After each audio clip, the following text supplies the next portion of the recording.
आप सभी का इस वीडियो में स्वागत है। इस वीडियो में हम लोग एक्सेल के फंक्शंस को देखेंगे, किस तरीके से फंक्शंस को यूज़ करना है। तो फंक्शंस हमारे पास एक्सेल में बहुत तरह के होते हैं, जैसे mathematical function, statistical function, date and time related function, text function. तो चलिए, जितने भी जनरली यूज़ होने वाले फंक्शंस है जो हम लोग जनरली यूज़ करते हैं, उन सभी फंक्शंस को आज देखते हैं। तो सबसे कॉमन फंक्शन मैथमेटिकल फंक्शन में हमारा सम होता है। तो जब भी हम लोगों को बहुत सारे नंबर्स को जोड़ना होता है, इसके लिए हम लोग क्या यूज़ कर सकते हैं, सम फंक्शन को। तो इसके लिए इक्वल टू सम लिखिए और इसके बाद आप क्या कर सकते हैं, रेंज दे सकते हैं। तो रेंज को लिखने का तरीका होता है, तो सबसे पहला एड्रेस और सबसे लास्ट एड्रेस के बीच अगर कॉलन का साइन अगर दे देते हैं, तो ये पूरा ही सेल का एक क्या बन जाएगा, रेंज। तो हम लोगों को जोड़ना है A5 से लेकर E5 तक। तो हम लोग इस तरीके से लिखेंगे और इसके बाद ब्रैकेट क्लोज करके हम लोग क्या करेंगे, एंटर दबाएंगे। तो आप देख सकते हैं इजीली आप क्या कर सकते हैं, सम कर सकते हैं, टोटल कर सकते हैं। इसी तरीके से अगर आपको क्या निकालना है, प्रोडक्ट निकालना है, तो इक्वल टू आपको लिखना है प्रोडक्ट। इसके बाद आप रेंज दे दीजिए और इसके बाद आप क्या कीजिएगा, इस तरीके से क्लोज कीजिएगा और एंटर प्रेस कीजिएगा। तो इन तीनों नंबर्स का जो प्रोडक्ट है वो क्या होगा, 30। इसी तरीके से अगर आप स्क्वायर रूट निकालना चाहते हैं, तो इसके लिए SQRT फंक्शन है। तो इक्वल टू SQRT लिखिए। इसके बाद यहाँ नंबर दे सकते हैं या तो सेल एड्रेस। तो मान लीजिए मैं 81 का निकालना चाहता हूँ और 81 का जो सेल एड्रेस है A11 है, तो यहाँ पर मैं क्या लिख देता हूँ, A11। तो ये हमारा 81 सेलेक्ट हो गया। अब एंटर प्रेस करने के बाद हम लोग देख पाएंगे स्क्वायर रूट हमारा 81 का 9 है। इसी तरीके से अगर हम लोगों को क्या करना है, पावर निकालना है, तो मान लीजिए 3 का पावर 2 निकालना है, 2 का पावर 8 निकालना है, तो ये पावर फंक्शन से हम लोग कर सकते हैं। तो इसके लिए क्या करना होगा, इक्वल टू POWER, पावर लिखना है। इसके बाद जिस नंबर का क्या पावर निकालना है, तो कॉमा लगाने के बाद हम लोग क्या लिखेंगे, उसका पावर जो भी होगा। तो 3 का पावर 2, 3 का पावर 2 दैट मीन्स 9। इसी तरीके से 2 का पावर 8 करना चाहते हैं, तो इक्वल टू POWER, पावर, यहाँ 2 सबसे पहले बेस और उसके बाद उसका जो भी पावर होगा वो लिखते हैं कोमा के बाद और एंटर दबाएंगे। इसी तरीके से अगर हम लोग को HCF फाइंड करना है, तो इसके लिए GCD यूज़ करते हैं, ग्रेटेस्ट कॉमन डिविज़र। तो मान लीजिए यहाँ पर हमारे 45, 15 और 12 का आप क्या निकालना चाहते हैं, HCF। तो इसके लिए हम लोगों को लिखना है GCD। एक्सेल में क्या लिखेंगे, GCD। और इसके बाद आपको क्या करना है, जो भी रेंज होगा नंबर्स का वो दे देना है और इसके बाद एंटर। तो आप देख पाइएगा कि 3 क्या होगा, HCF होगा 45, 15 और 12 का। इसी तरीके से आप अगर LCM फाइंड करना चाहते हैं, तो इसके लिए LCM फंक्शन है। तो LCM आपको लिखना है और इसके बाद जो भी रेंज है वो दे दीजिए और आप देख पाइएगा कि 10, 5 और 15 का जो LCM होगा वो 30 होगा। फिर इसके बाद INT फंक्शन का यूज़ इंटीजर पार्ट को, किसी भी फ्रैक्शनल नंबर के इंटीजर पार्ट को अलग करने के लिए। जैसे हमको यहाँ 12.36 दिया हुआ है, इसमें 12 को अलग करना, होल पार्ट को अलग करना है, तो इसके लिए हम लोग क्या करेंगे, INT फंक्शन को यूज करेंगे। तो इक्वल टू INT, इसके बाद ब्रैकेट में हम लोग नंबर को दे सकते हैं। तो आप देख पाइएगा यहाँ पर क्या आ गया, 12। अब मान लीजिए कि अब इसको आपको क्या करना है, फ्रैक्शनल पार्ट को 0.36 को अलग करना है। तो सिंपली आपको क्या करना होगा, नंबर में से माइनस कर देना, नंबर में से माइनस कर देना। नंबर जो A25 में जो नंबर है उसमें माइनस कर देंगे किसको, INT इंट ब्रैकेट इस नंबर के इंटीजर पार्ट को। तो ये नंबर हो गया 12.36 में से 12 माइनस हो जाएगा, तो आप देख पाइएगा 0.36 आ गया। तो होल पार्ट और फ्रैक्शनल पार्ट को आसानी से हम लोग एक्सेल में भी निकाल सकते हैं। फिर अगला है मॉड। जैसे मान लीजिए आपको डिवाइड करना है और फाइंड करना है कि रिमाइंडर हमारा क्या होगा, 14 डिवाइडेड 5 का हमको रिमाइंडर चाहिए। तो रिमाइंडर के लिए आपको क्या करना पड़ेगा, यहाँ से एक्चुअली देखना है कि जैसे ही आप स्लैश करके 2 भी डिजिट लिखते हैं तो ये डेट में कन्वर्ट हो जाता है। तो इसके लिए आपको क्या करना है, सबसे पहला काम, अगर फ्रैक्शनल फॉर्म में लिखना चाहते हैं तो फ्रैक्शन को ऑन कर लीजिए और फिर यहाँ पर आपको जो भी कुछ लिखना है, जैसे कि 11 डिवाइडेड बाई 5, ठीक है। तो चलिए, ये तो फ्रैक्शनल में भी इस तरीके से, फ्रैक्शनल में यहाँ जैसे कि 11 डिवाइडेड बाई 5 का जो रिज़ल्ट होगा 2 होल 1/5 हो जाएगा। तो इसको ऐसे नहीं लेते हैं, इसको मैं अभी दिखाने के लिए 11 डिवाइडेड बाई 5 लिखता हूँ। तो 11/5 करने से जो हमारा रिमाइंडर आएगा, शेषफल आएगा, वो 1 होगा। अगर वो शेषफल अगर रिमाइंडर को निकालना है तो इसके लिए हम लोग क्या यूज़ करें, MOD फंक्शन यूज करेंगे, मोड। फिर इसके बाद जो नंबर होगा, तो नंबर जैसे 11 है, कॉमा डिविज़र जिससे डिवाइड कर रहे हैं, वो नंबर लिखने के बाद जब ब्रैकेट क्लोज और एंटर दबाएंगे तो आप रिमाइंडर देख पाइएगा, इस तरीके से निकल जाएगा। इस तरीके से आपको अगर राउंडिंग करना है, कभी कल हम लोगों को नंबर्स को राउंड करना होता है, तो राउंड करने के लिए राउंड फंक्शन को यूज करेंगे। तो यहाँ पर इक्वल टू ROUND लिखना है, राउंड, और इसके बाद यहाँ पर जो भी नंबर है और इस नंबर को कितने डिजिट, डेसिमल के बाद कितने डिजिट तक राउंड करना है। तो मान लीजिए 1 डिजिट तक हम राउंड करना चाहते हैं, तो यहाँ क्या होगा, 4 तक राउंड करेगा, चूंकि यहाँ 5 है तो आगे 1 जुड़ जाएगा, तो यहाँ 5 होना चाहिए, माने 13.5 आएगा। तो इसके लिए अगर 1 करते हैं, 1 डिजिट तक राउंड करेंगे, तो आप देख पाइएगा 13.5। इसके बाद राउंड अप और राउंड डाउन। तो अगर कोई भी नंबर को राउंड अप, कुछ भी यहाँ पर नंबर दिया गया उसको अपर इसमें अगर राउंड करना है तो इसके लिए राउंड अप यूज करेंगे, equal to ROUND round up number, और कॉमा लगाने के बाद जो भी कितने डिजिट को राउंड करना है। तो इसके बाद मान लीजिए हमको 4 तक चाहिए, तो डेसिमल के बाद केवल एक प्लेस तक हमको राउंड करना है, तो 1 लिखकर एंटर दबाएंगे, तो आप देख पाइएगा तो 4 को ये क्या कर दिया, 5। ठीक है। इसी तरह से अगर आप राउंड डाउन करना चाहते हैं तो ये कोई भी अगर वैल्यू होगा उसको एक अप कर देगा। जैसे यहाँ 5 है, यहाँ अगर हम 4 भी लिखते तो भी ये क्या कर देता, 5 ही करेगा। इसी तरीके से राउंड डाउन करना है अगर, तो मान लीजिए यहाँ 6 है तो फिर भी इसका रिजल्ट 4 ही आएगा, 12 पॉइंट क्या आएगा, 4। तो इसके लिए हम लोग क्या यूज करेंगे, राउंड डाउन। तो इस तरीके से आप राउंडिंग को भी यूज़ कर सकते हैं। तो इसके बाद हमारा अगला जो फंक्शन है, मैथमेटिकल फंक्शन है सम इफ। बहुत ही अच्छा यूज़ इसके साथ आप कर सकते हैं। जैसे मान लीजिए यहाँ पर एक कुछ डेटा दिया हुआ है, जैसे कि लक्स जो है 12 क्वांटिटी में है, पेन 2 क्वांटिटी में है, फिर लक्स आपका 13 क्वांटिटी में, पेन 4 क्वांटिटी में। अब आपको सम ऑफ लक्स चाहिए, केवल लक्स का सम। तो ऐसे सिचुएशन में कंडीशन के हिसाब से सम करना है, तो आप क्या यूज़ कीजिएगा, सम इफ। तो इसके लिए इक्वल का साइन देना है, इसके बाद SUMIF सम इफ लिखिए, ब्रैकेट ओपन कीजिए, यहाँ रेंज। तो आपको सबसे पहले जो क्राइटेरिया होगा, जो कंडीशन होगा उसका रेंज, तो हमको इस लक्स पेन में खोजना है किसको, लक्स को। तो पहले रेंज देंगे हम क्राइटेरिया का, देन क्राइटेरिया क्या है, क्राइटेरिया लक्स को सम करना, इसलिए LUX लक्स लिख दिया। उसके बाद हम लोग क्या करेंगे, सम, उसके बगल का जो होगा सम रेंज या ऐड करना है किसको, वो कॉलम को क्या करेंगे, उसका रेंज देंगे। तो आप देख पाइएगा कि 12 और 13 जो लक्स के सामने जो डेटा दिया हुआ था वो अब क्या हो गया, ऐड हो गया। तो इस तरीके से आप मैथमेटिकल फंक्शन को यूज़ कर सकते हैं। चलिए आगे हम लोग अब स्टैटिकल फंक्शन को देखते हैं। स्टैटिकल फंक्शन में हम लोग एवरेज, काउंट हो गया, मैक्स हो गया, मीन हो गया, मीडियन और मॉड, ये सारे कुछ जनरली हम लोग यूज़ करते हैं।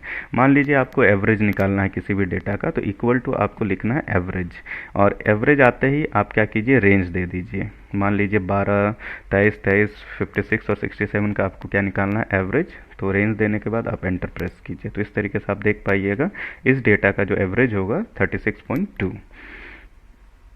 इसी तरीके से अगर आपको काउंट करना है कि यहाँ से यहाँ तक जो भी डेटा आपके पास दिया हुआ है इसमें कितना ब्लैंक नहीं है, माने टोटल कितने नंबर हैं, तो यहाँ आप देख पाइए काउंट करने से 5 आया। तो आप काउंट भी कर सकते हैं, इक्वल टू COUNT काउंट लगाना है, उसके बाद आपको रेंज देना है। तो यहाँ 5 डेटा है, तो ये काउंट करके क्या देगा, आपको 5 देगा। इसी तरीके से आप मैक्स निकालना चाहे तो मैक्सिमम, तो इक्वल टू MAX मैक्स लिखिए और रेंज दे दीजिए। तो इसमें सबसे बड़ा डेटा हमारा क्या है, 67 है, तो ये क्या देगा, 67। इसी तरह उस डेटा में से सबसे मिनिमम वैल्यू को आपको फाइंड करना है, तो इसके लिए आपको मीन लिखना है, उसके बाद जो भी रेंज देना है वो रेंज दे सकते हैं। इसके बाद आपको मीडियन आपको कैलकुलेट करना है, तो इक्वल्स टू मीडियन, और इसके बाद आप इस तरीके से मीडियन दे सकते हैं। तो असेंडिंग डिसेंडिंग ऑर्डर अरेंज करने पर आप मीडियम देख पा रहे हैं 23 होगा इस डेटा के हिसाब से, तो ये रिजल्ट आपका क्या आ जाएगा, 23। और मोड अगर आपको निकालना है कि कोई भी डेटा जो दिया हुआ है उसमें किसका फ्रीक्वेंसी अधिक है, तो आप यहाँ देख रहे हैं 5 डेटा में से 23 2 बार आया, तो 23 का फ्रीक्वेंसी अधिक है, तो रिजल्ट हमारा क्या आ जाएगा, 23। तो मोड से आप इजीली क्या कर सकते हैं, मॉड निकाल सकते हैं, मॉड फार्मूला से। तो इस तरीके से आसानी से आप स्टैटिकल फंक्शंस को यूज कर सकते हैं।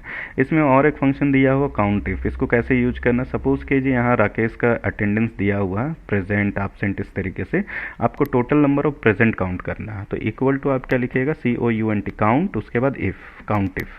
अब इसके बाद रेंज, तो रेंज जो होगा, जो पूरा यहाँ से यहाँ तक डेटा है जिसमें प्रेजेंट और एब्सेंट दिया हुआ है, कॉमा लगाने के बाद आपको खोजना क्या, किसको काउंट करना है, तो पी को काउंट करना है। तो इसके लिए आप क्या लगाइएगा, पी डबल कोट में, टेक्स्ट चुकी है तो डबल कोट में यूज होगा, और एंटर प्रेस कीजिएगा। तो आप देख पा रहे हैं कि यहाँ नंबर ऑफ प्रेजेंट जो है वो 4 है, और एब्सेंट निकालना है तो equals to COUNT count use करेंगे, काउंट इफ। और इसके बाद इसी तरीके से रेंज आपको देना है और कॉमा लगा के एब्सेंट। तो इस तरीके से आप एब्सेंट को फाइंड कर सकते हैं। तो काउंटिफ का और थोड़ा सा एक यूज़ है, उसको भी मैं यहाँ पर दे देता हूँ। जैसे सपोज़ कीजिए यहाँ पर कुछ डेटा दिया हुआ है, जैसे 1 2 3 4 5 6 7 8 9। आपको क्या करना है, केवल काउंट करना है 6 से ऊपर जो भी नंबर है। तो इसके लिए सी क्या यूज कीजिए, काउंटिफ को यूज़ कर सकते हैं, काउंट COUNT काउंटिफ। अब यहाँ पर रेंज आप दे दीजिए जिस डेटा में काउंट करना है। कॉमा लगाने के बाद यहाँ क्राइटेरिया जो होगा कुछ इस तरीके से दीजिएगा, जैसे कि 5 से बड़ा को आपको काउंट करना, तो 5 से बड़ा क्या है, 6 7 8, मैंने 4 डेटा आ रहा है, तो यहाँ लिख दीजिए ग्रेटर देन 5, ग्रेटर देन 5। अगर इस तरीके से कीजिएगा तो ये 5 से बड़े वाले नंबर्स को ही काउंट करेगा। तो आप देख पाइएगा इसी तरीके से यहाँ क्या आ गया, 4। हाँ, इसमें आप सम में भी ये काम कर सकते थे, जैसे कि मान लीजिए आपको सम करना है, 5 से बड़े वाले को ही केवल सम करना है।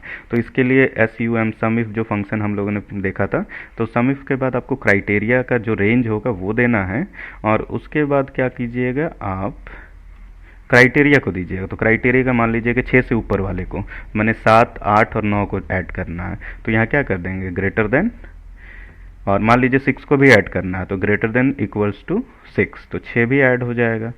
तो क्राइटेरिया, और उसके बाद आपको जो सम करना है, सम का ये रेंज, मैंने दोनों में सेम होगा, बस यहाँ क्राइटेरिया में ग्रेटर देन इक्वल्स टू 6 लिख दिए। तो आप देख पाइएगा क्या हो गया यहाँ पर 30। तो 6 7 8 और 9 को अगर सम करते हैं तो आप देख पाइएगा कि वो भी रिजल्ट हमारा क्या होगा, सेम ही होगा। तो इस तरीके से आप इजीली क्या यूज कर सकते हैं, सम इफ, काउंट इफ, और ऊपर दिए गए फंक्शंस को इजीली यूज कर सकते हैं एक्सेल में। चलिए अब डेट एंड टाइम फंक्शन को देखते हैं। डेट एंड टाइम फंक्शन में इतने सारे फंक्शंस हैं, मेनली अभी इनको यूज करना सीखेंगे। तो चलिए, अगर आपको किसी भी सेल में आज का डेट अगर इंसर्ट करना है तो इसके लिए बस सिंपली जाइए और वहाँ पर लिख दीजिए टुडे, टुडे फंक्शन, और क्लोज ब्रैकेट ओपन और क्लोज करके एंटर प्रेस कीजिएगा तो आज का डेट आ जाएगा। अगर इस डेट में से आपको डे को कभी अलग करने का जरूरत है, जैसे 14 अलग करना है, तो इसके लिए डे फंक्शन यूज करेंगे। तो डे के बाद आपको क्या करना है, आपको एक सीरियल नंबर मैंने उस डेट को पास कर देना है, तो आप देख पाइएगा 14 अलग हो गया। इसी तरीके से आप अगर मंथ को अलग करना चाहते हैं तो इसके लिए मंथ लिखना है और एंटर प्रेस कीजिएगा तो देखिए एक अलग हो गया। इसी तरीके से ईयर अलग करना है तो इसके लिए ईयर लिखिएगा, फिर उस डेट को क्लिक कीजिएगा और इस तरीके से ईयर को अलग कर सकते हैं। तो डे, मंथ और ईयर अलग करने के लिए आप डे, मंथ और ईयर फंक्शंस को अलग यूज कर सकते हैं। अब डेट वैल्यू, सपोज कीजिए आपके पास कोई टेक्स्ट में कोई डेट दिया हुआ, तो टेक्स्ट बनाने के लिए मान लीजिए हम यहाँ पर एक डेट लिख लेते हैं। तो ये एक डेट दिया हुआ है, इस डेट का अगर हम एक डेट वैल्यू निकालें, क्योंकि हर एक डेट का एक क्या न्यूमेरिक डेट सीरियल नंबर होता है, और वो सीरियल नंबर को ही हम लोग डेट वैल्यू बोलते हैं, और उस डेट वैल्यू को निकालने के लिए इक्वल्स टू हम लोग यूज़ कर सकते हैं डेट वैल्यू। और यहाँ पर आप देख पाइएगा तो इस डेट का जो यहाँ पर हम लोग का डेट में एक्चुअली कन्वर्टेड है, तो इसको हम लोग क्या कर देते हैं, जनरल कर देते हैं। तो आप देख पाइएगा तो यहाँ पर क्या आ गया, इस डेट का एक सीरियल नंबर आ गया, और ये सीरियल नंबर हमारा है 1/1/1900 से लिया जाता है। सपोज कीजिए आपके पास एक सीरियल डेट यहाँ पर मैंने लिखता हूँ 1/1/1900, ये हमारा जो सीरियल नंबर होगा उसको आप देख सकते हैं इक्वल टू जो हमारा डेट वैल्यू, लेकिन इसके लिए हम पहले इसको टेक्स्ट में कन्वर्ट करना होगा। तो यहाँ सिंगल कोट लगा देते हैं तो टेक्स्ट में कन्वर्ट हो गया इक्वल टू डेट वैल्यू। अब डेट वैल्यू के बाद इस पर क्लिक किया और एंटर प्रेस किए तो आप देख पाइएगा जो डेट वैल्यू 1 है हमारा, वो हमारा 1/1/1900 को यहाँ 1 लेके चला गया है।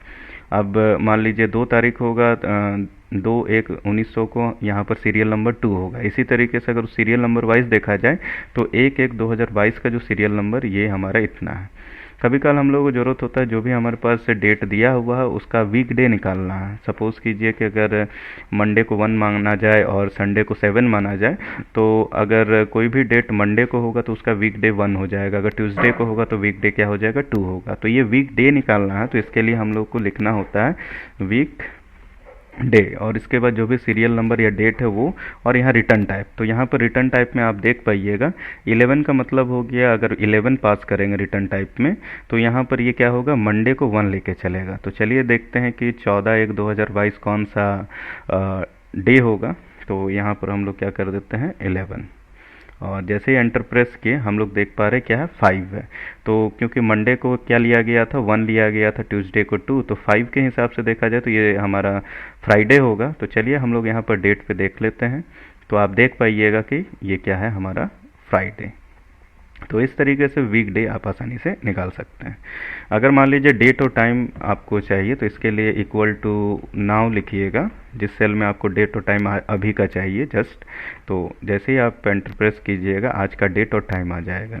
मान लीजिए इसमें से आपको मिनट को अलग करना है, जैसे यहाँ 10 मिनट है और 17 क्या है आवर है। तो मिनट को अलग करने के लिए आपको क्या लिखना है, मिनट, और मिनट के बाद आपको वो सीरियल नंबर को पास कर देना है, और आप देख पाइएगा यहाँ पर क्या मिनट अलग हो गया। इसी तरीके से आवर को अलग करना है तो आपको लिखना है आवर, उसके बाद वो जो टाइमिंग है उसको पास कर दीजिएगा, तो आप देख पाइएगा कि आवर अलग हो गया।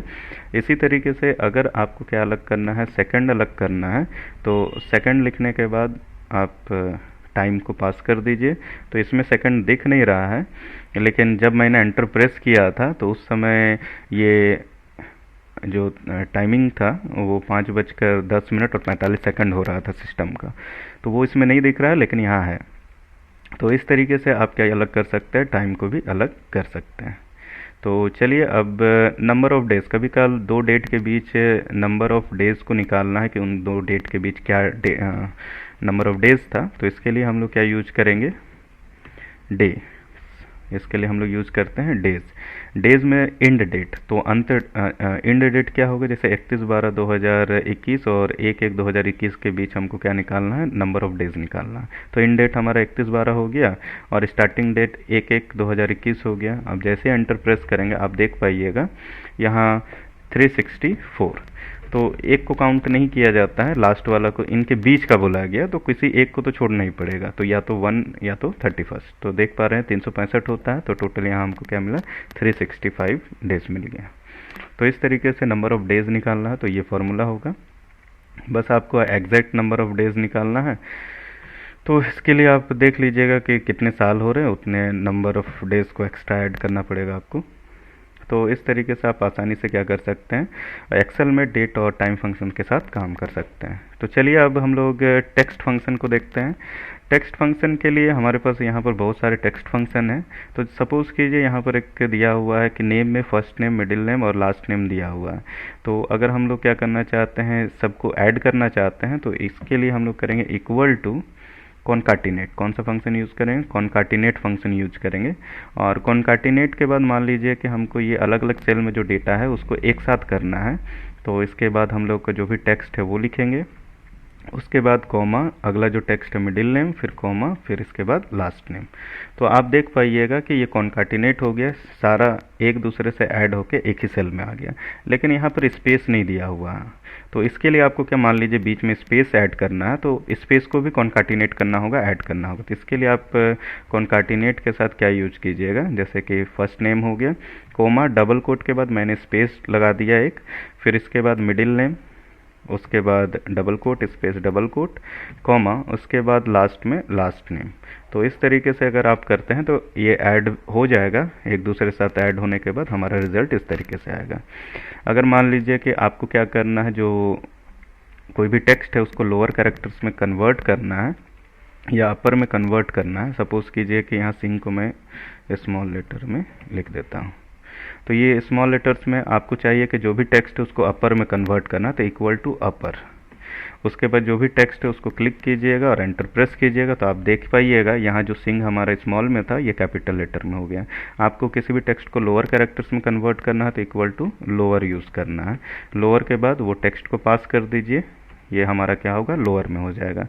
इसी तरीके से आपको अगर प्रॉपर में कन्वर्ट करना है, हर एक वर्ड का पहला अक्षर बड़ा, तो इसके लिए प्रॉपर लिखते हैं, तो यहाँ पर हम लोग प्रॉपर फंक्शन यूज करेंगे। इसके बाद टेक्स्ट में हम लोग क्या करेंगे, जैसे कि इस टेक्स्ट को ही करना था, तो टेक्स्ट को जो भी टेक्स्ट को प्रॉपर में कन्वर्ट करना है उसको सेलेक्ट कर लेना है। तो आप देखिएगा पहला अक्षर क्या हो गया, बड़ा। अब कभी कल आपको ज़रूरत होगा कि लेफ़्ट साइड से क्या करना है, कुछ कैरेक्टर्स को काटना। मान लीजिए कि हमको इस नाम का पहला 4 अक्षर चाहिए, तो इसके लिए इक्वल टू LEFT लेफ्ट लिखेंगे, जो भी टेक्स्ट है उसको पास करेंगे, कॉमा लगा के नंबर ऑफ कैरेक्टर कितना चाहिए, मान लीजिए 4, तो इसका रिजल्ट क्या होगा, RAKE आएगा। तो देखिए RAKE। इसी तरीके से अगर राइट साइड से आपको कुछ कैरेक्टर्स निकालना है उस टेक्स्ट में से, तो इक्वल्स टू क्या लिखिएगा, RIGST राइट। उसके बाद जो भी टेक्स्ट है उसके बाद मान लीजिए कितना कह रहे हैं, मान लीजिए कि पूरा सिंह को चाहिए था, तो सिंह क्या है, 5 कैरेक्टर्स टोटल, तो यहाँ 5 लिखकर एंटर दबाएंगे, तो आप देख पाइएगा लास्ट से 5 अक्षर हम लोग काट के निकाल सकते हैं। इसी तरह से मिडिल से कुछ कैरेक्टर्स को चाहिए, तो इक्वल टू MID मिड। तो स्टार्टिंग कहाँ से होगा, तो मान लीजिए इस टेक्स्ट में हमको तीसरा पोजीशन से, माने K से 4 अक्षर चाहिए, तीसरा पोजीशन से 4, तो K से 4 के लिए तीसरा पोजीशन से कितना चाहिए, 4, तो यहाँ क्या लिखेंगे, 4, इस तरीके से। तो आपके ESH आ गया। कोई भी कैरेक्टर का आपको लेंथ काउंट करना है कि लेंथ क्या है, तो इक्वल टू LEN लेंथ। जैसे मान लीजिए कि इसमें नंबर ऑफ कैरेक्टर्स कितने, 4 हैं, तो इसका रिजल्ट क्या आ जाएगा, 4। इसी तरह किसी भी कैरेक्टर को रिपीट करना है तो इक्वल टू REPT लिखना होगा, रिपीट। उसके बाद जो भी टेक्स्ट, मान लीजिए कि हम स्टार को 10 टाइम्स रिपीट करना चाहते हैं, तो कोमा यहाँ क्या लिखेंगे, 10, और जैसे ही हम लोग एंटर प्रेस करेंगे तो आप देख पाइए कि स्टार 10 टाइम्स रिपीट हो गया। तो इस तरीके से आप यूज़ कर सकते हैं। चलिए यहाँ पर मैंने एक ऐसे ही नंबर लिया हुआ, सपोज़ कीजिए कि आधार नंबर है, तो आधार नंबर को रीडेबल इस तरीके से अगर लिखा जाए तो रीडेबल नहीं होता है। तो अगर आप डैश डैश लगाना चाह रहे, 4 कैरेक्टर के बाद डैश लगाना चाहते हैं, तो ये किस तरीके से कीजिएगा, तो इसके लिए आपको क्या करना है, कॉन्काटिनेट यूज करेंगे। क्योंकि पहले तो हमको मिडिल से, लास्ट से और फर्स्ट से क्या करना होगा, 4-4 डिजिट को अलग करना, और ये 4-4 डिजिट जो अलग हो गया फाइनली उसको क्या करना है, ऐड करना होगा। तो इसके लिए कैसे करेंगे, चलिए देखते हैं। तो लास्ट में चूंकि ऐड होगा इसलिए सबसे शुरू में हम कॉन्काटिनेट लिख दिए। अब मान लीजिए पहला 4 अक्षर को काटना है, तो कैसे काटेंगे, तो LEFT लेफ्ट, इसके बाद इस टेक्स्ट में से पहला 4 अक्षर चाहिए, तो ऐसे लिख दिया। बीच में डैश लगाना है इसलिए डबल कोट में हम लोगों ने क्या लगा दिया, डैश, फिर कॉमा लगा दिया। फिर आपको मिडिल से हमको 5वां पोजीशन से 4 चाहिए, तो MID मिड लिखा। इसके बाद टेक्स्ट ले लिया, 5वां पोजीशन से 4 कैरेक्टर काटना है, काट लिया। उसके बाद हमको डैश को ऐड करना है, तो डबल कोट में क्या ऐड कर दिया, डैश। इसके बाद हमको लास्ट से चाहिए तो राइट लिख दिया, राइट में इस टेक्स्ट का लास्ट से कितना कैरेक्टर चाहिए, 4। तो आप देखिए अंदर वाले जो फंक्शन है ये सबसे पहले पहला 4 अक्षर काटेगा, फिर डैश आएगा, फिर बीच में हमारा क्या हो गया, ये मिडिल से 4 अक्षर को और राइट साइड से 4 अक्षर को, इस तरीके से 4-4 अक्षर कट जाएगा। और फाइनली कॉन्काटिनेट क्या करें, अंदर वाले जो भी कटे हुए टेक्स्ट होंगे उसको डैश के साथ ऐड करते हुए जोड़ देगा। तो आप रिजल्ट इस तरीके से देख पाइएगा। इसका रिजल्ट ये हो गया। इसमें से मान लीजिए कुछ मैं आधार नंबर ऐसे ही लिख देता हूँ, तो आप देख पाइएगा, तो ये इस तरीके से आ गया। तो बहुत ही आसानी से आप टेक्स्ट फंक्शन का यूज़ करके अपने काम को आसान कर सकते हैं। चलिए अब लॉजिकल फंक्शंस को यूज करना सीखेंगे एक्सेल में। तो सबसे पहले लॉजिकल फंक्शन में हम लोग इफ़ को यूज़ करना सीखेंगे। इफ़ कंडीशन के हिसाब से कुछ अलग अगर सेल पे प्रिंट करना हो या हम कंडीशन के हिसाब से कुछ अलग कैलकुलेशन करना होगा तो ऐसे में हम लोग इफ़ को यूज़ करते हैं। चलिए सपोज़ कीजिए मैंने यहाँ पर एक आइटम लिया हुआ है, प्राइस और टोटल हमको निकालना है, तो इक्वल टू प्राइस इंटू क्या कर देता हूँ, क्वांटिटी। अब यहाँ डिस्काउंट देने का एक कंडीशन बोला गया है कि अगर आपका टोटल जो होगा 5000 से अधिक होगा तो आपको 5% डिस्काउंट मिलेगा। ठीक है, 5000 से अधिक होगा तो 5% डिस्काउंट मिलेगा, अदरवाइज नहीं मिलेगा। तो यहाँ डिस्काउंट हम कैसे कैलकुलेट करेंगे, तो इक्वल टू हम लोग क्या कर सकते हैं, इफ़ यूज़ करेंगे। और लॉजिक टेस्ट में हम लोग लेंगे जिस सेल के साथ कंडीशन टेस्ट करना है, तो यहाँ टोटल को हम चेक करेंगे। अगर ये ग्रेटर देन इक्वल्स टू 5000 हुआ तो हम लोग कितना 5% क्या करेंगे, डिस्काउंट देंगे 5%। अदरवाइज क्या होगा, कोई परसेंटेज नहीं, तो यहाँ पर हम लोग क्या कर दिए, 0। तो जैसे ही हम लोग एंटर प्रेस किए तो आप देख पाइएगा यहाँ डिस्काउंट कितना आ गया, 5%। अगर मान लीजिए कि यहाँ पर क्वांटिटी को 20 कर दिया गया और आप देख पाइएगा यहाँ पर टोटल क्या हो गया, 900 हो गया, तो ये 5000 से नीचे चला गया, इसलिए यहाँ पर डिस्काउंट कितना आ गया, 0। अब यहाँ पर मैंने सिर्फ स्क्रीन पे प्रिंट कराया था, अगर हम 5% यहाँ कैलकुलेट करना चाहते हैं तो वो भी कर सकते हैं। तो इसके लिए क्या करेंगे, 5% किसका कैलकुलेट होगा, टोटल का, तो टोटल इनटू यहाँ क्या करेंगे 5%, अदरवाइज क्या कर देंगे 0। तो आप देख पाइएगा, तो अभी तो 0 है, लेकिन यहाँ क्वांटिटी प्राइस को अगर हम बढ़ा देते हैं तो आप देख पाइएगा कि ये 5% यहाँ पर क्या कर दिया, डिस्काउंट को कैलकुलेट किया। तो यहाँ इफ़ में सबसे पहले लॉजिक टेस्ट होता है, टेस्ट में हम लोग greater than, less than, not equal, ये सब साइन को यूज करके एक कंडीशन बनाएंगे, और ये कंडीशन अगर ट्रू सही होगा तो वैल्यू, इफ़ ट्रू वाला जो वैल्यूज़ होगा यहाँ पर वो सेल पे प्रिंट होगा। अगर ये फॉल्स होगा, यहाँ जो कंडीशन आएगा वो फॉल्स होगा, तो ये चला जाएगा false if, value if false वाले जो भी यहाँ डेटा दिया हो रहेगा वो सेल पे क्या करेगा, प्रिंट करेगा। तो ये तो हो गया सिंगल सिंपल सा था। अगर एक हमारे पास कंडीशन है, कभी कल हमारे पास कंडीशंस का ग्रुप होता है, तो ऐसे सिचुएशन में मल्टीपल कंडीशंस को ऐड करने के लिए हम लोग एंड और को यूज़ करते हैं। सपोज़ कीजिए कि यहाँ पर हम बोला जाए कि या तो टोटल आपका क्या होना चाहिए, 5000 से अधिक होना चाहिए, या क्वांटिटी आपका 20 से अधिक होना चाहिए, दोनों में से कोई एक। अगर क्वांटिटी 20 से अधिक होगा, टोटल अगर आपका 5000 से अधिक होगा, तो दोनों ही सिचुएशन में आप क्या कर, डिस्काउंट कितना मिलेगा, 5%। तो ऐसे में यहाँ पर तो लॉजिक टेस्ट करने का केवल एक ही प्लेस है, तो ऐसे में हम लोग एंड या और यूज़ करेंगे। तो यहाँ अभी और यूज़ होगा, क्योंकि यहाँ कहा गया कि या तो हमारा क्वांटिटी 20 से अधिक होना चाहिए, या टोटल प्राइस हमारा कितना होना चाहिए, 5000 से अधिक। तो ऐसे में दोनों में से कोई एक कंडीशन के लिए हम लोग यहाँ पर कंडीशन में क्या लिखेंगे, और इसके बाद यहाँ पहला कंडीशन यहाँ टेस्ट करेंगे कि ये जो है हमारा टोटल बराबर होगा या बड़ा होगा 5000 से, और दूसरा कंडीशन हम लोग करेंगे क्वांटिटी जो है ये होगा बड़ा बराबर क्या होगा, 20 के। तो ये दोनों ही कंडीशन में से कोई भी एक कंडीशन, ये पूरा जो कंडीशन है इसमें से पहला कंडीशन सही हो जाए या दूसरा कंडीशन, तो कितना परसेंट मिलेगा, 5%। चलिए देखते हैं एंटर दबा करके। तो ये तो अभी दोनों ही कंडीशन यहाँ पर क्या है, सही है। मान लीजिए कि हम लोग यहाँ पर क्वांटिटी कर दिए 20, तो अब देखिए, तो अब तो ये एक क्वांटिटी हमारा 20 है, लेकिन टोटल देखिए 5000 से कम हो गया। लेकिन हम लोगों ने यहाँ क्या किया था कि ये जो या टोटल हमारा 5000 से अधिक हो, या तो हमारा क्वांटिटी 20 से अधिक हो, तो दोनों में से कोई एक। तो हम लोग देख पा रहे क्वांटिटी सेटिस्फाई कर रहा है, इसलिए हम लोग का यहाँ से रिजल्ट और से क्या मिला, ट्रू मिला, और हम लोग यहाँ देख पा रहे हैं कि 5% कैलकुलेट हो रहा है। अगर ऐसा होता कि क्वांटिटी भी हमको 20 से अधिक चाहिए और टोटल प्राइस भी हमको क्या चाहिए, 5000 से अधिक, तो दोनों ही सही होगा, दोनों ही कंडीशन ट्रू होने पर रिजल्ट ट्रू होना चाहिए। तो ऐसे में एंड के जगह हम लोग क्या यूज, और के जगह यूज करेंगे एंड को। तो यहाँ पर अगर हम और के जगह एंड लगा देते हैं तो अब क्या होगा, एंड बोलता है कि अंदर जितना भी कंडीशन आप चेक कर रहे हैं सारा सही होना चाहिए, तब यहाँ पर ये ट्रू वाला वैल्यू कैलकुलेट होगा। तो आप देखिए कि 5000 से अधिक भी होना चाहिए और क्वांटिटी 20 से अधिक भी होना चाहिए। तो आप तो देख पा रहे हैं यहाँ पर ऐसा नहीं है, एक कंडीशन सेटिस्फाई है, दूसरा नहीं है, तो इसका मतलब क्या होगा, हमारा जो फॉल्स वाला वैल्यू कैलकुलेट होगा और 0 आंसर आएगा। तो आप देख पाइएगा यहाँ पर क्या आ गया, 0।